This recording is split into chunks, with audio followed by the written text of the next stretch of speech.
Good morning and welcome students of Standard 6. I am Dinesh Visha. Today we are going to start the first lesson of English, Who Did Patrick's Homework. Before starting, I would like to give you some idea of what is this chapter about. This chapter is about a boy who is very lazy in doing his homework, who always like to play, doesn't like to do any homework. But what change came in his life that he became a responsible boy and he started doing his homework by himself, and teachers also started telling him, you are become a good boy.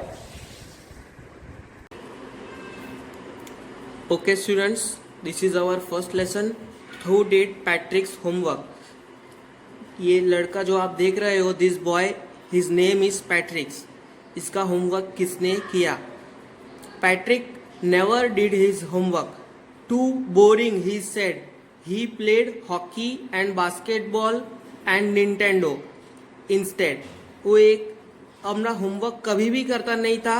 उसे ऐसा लगता था कि homework करना कितना boring है. वो हमेशा hockey, basketball and Nintendo game खेलता रहता था. निंटेंडो क्या होता है? एक वीडियो गेम होता है वो जो टीवी पे खेली जाती है.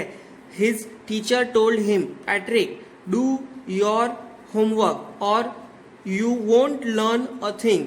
उसके टीचर हमेशा उसे कहते थे कि तू अपना होमवर्क कर वरना तुझे कुछ भी नहीं आएगा. एंड इट्स ट्रू, सही बात थी.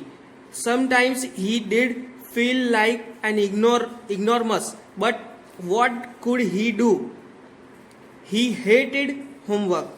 उसे बहुत बार ऐसा लगता था कि मुझे करना चाहिए, लेकिन क्या कर सकते हैं, उसकी आदत ही है. उसे होमवर्क करना पसंद ही नहीं था. इग्नोरमस मतलब an ignorant person who lakhs of education, जिसे पढ़ना पसंद ही नहीं होता है.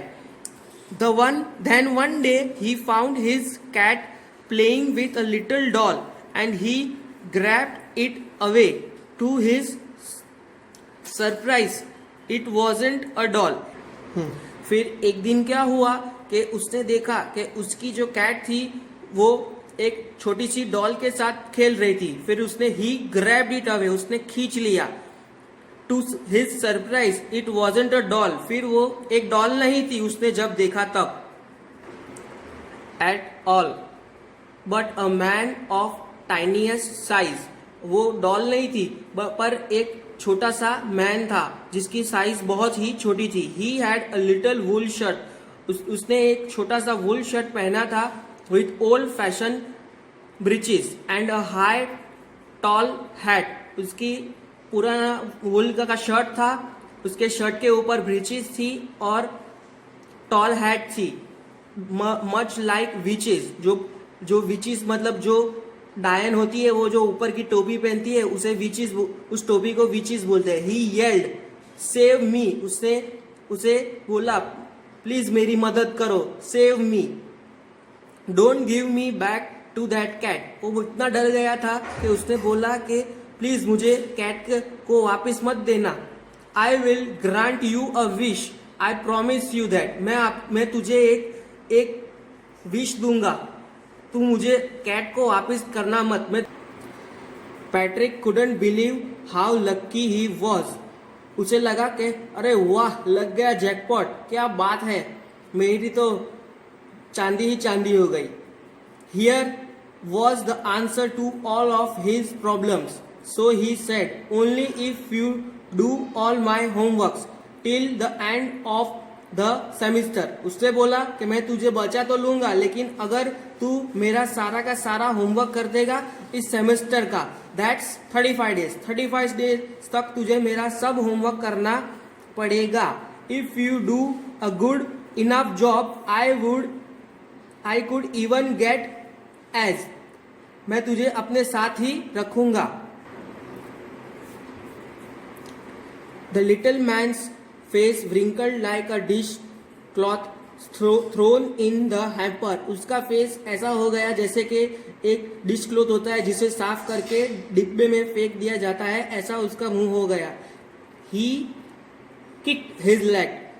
उसे भी अच्छा नहीं लगा। जैसे जब कभी भी हमें कोई काम करना ना हो और हमें करना पड़ता है तो फिर हम क्या करते हैं, हमारा पैर जमीन से